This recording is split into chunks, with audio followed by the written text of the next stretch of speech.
আমাদের কাছে অনেক রোগী একটি কমন সমস্যা নিয়ে প্রেজেন্ট করে। সেটা হলো ইউরেথ্রাল ডিসচার্জ বা প্রস্রাবের রাস্তা দিয়ে তরল পদার্থ নির্গত হয়। এটি সাধারণত সাদা অথবা পানির মতো রঙের হয়ে থাকে। ইয়াং রোগীরা এটা নিয়ে খুবই দুশ্চিন্তায় থাকে। তাদের ধারণা তাদের প্রস্রাবের ইনফেকশন হয়েছে কিনা কিংবা আরো কোনো কিডনির সমস্যা আছে কিনা সেটা নিয়ে উদ্বিগ্ন থাকেন। পারইউরেথ্রাল ডিসচার্জ সাধারণত বিভিন্ন কারণে হয়ে থাকে। তার মধ্যে অন্যতম একটি কারণ হচ্ছে প্রস্রাবের ইনফেকশন, যেটাকে আমরা বলি পাইউরিয়া। যদি প্রস্রাবে ইনফেকশন হয় তাহলে প্রস্রাবের রাস্তা দিয়ে সাদা পদার্থ যেতে পারে।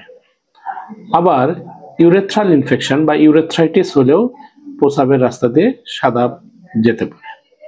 কিন্তু এসব কারণ ছাড়াও কোনো স্বাভাবিক অবস্থাতেও ইয়াং পেশেন্টদের ক্ষেত্রে পারইউরেথ্রাল ডিসচার্জ, যেটা সাধারণত কোনো কালার থাকে না, এরকম হতে পারে। এটা কোনো কারণে সেক্সুয়ালি স্টিমুলেট হলে কিংবা স্টিমুলেট না হলেও সাদা পদার্থ যেতে পারে। এটা সাধারণত ভয়ের কিছু নেই।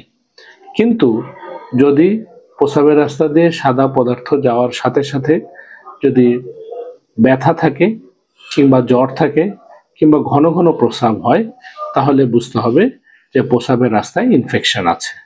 এবং সেসব ক্ষেত্রে আমরা যেটা করি, তার ইউরিন টেস্ট করি কিংবা যে পাসটা কিংবা পাইউরিয়া যেটা প্রস্রাবের রাস্তা দিয়ে বের হয় সেটা আমরা পরীক্ষা করতে পাঠাই এবং পরীক্ষা করে সেই পদার্থের কালচার সেন্সিটিভিটি করি এবং কালচার সেন্সিটিভিটি করার পর সেই অনুযায়ী আমরা অ্যান্টিবায়োটিক দিই এবং দেখা যায় যে অ্যান্টিবায়োটিক খেলে অনেক সময় রোগী সম্পূর্ণ সুস্থ হয়ে যায়।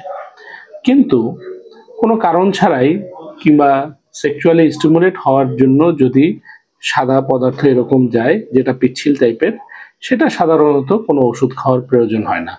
বয়সের সাথে সাথে এটাই স্বাভাবিকভাবেই ঠিক হয়ে যায়।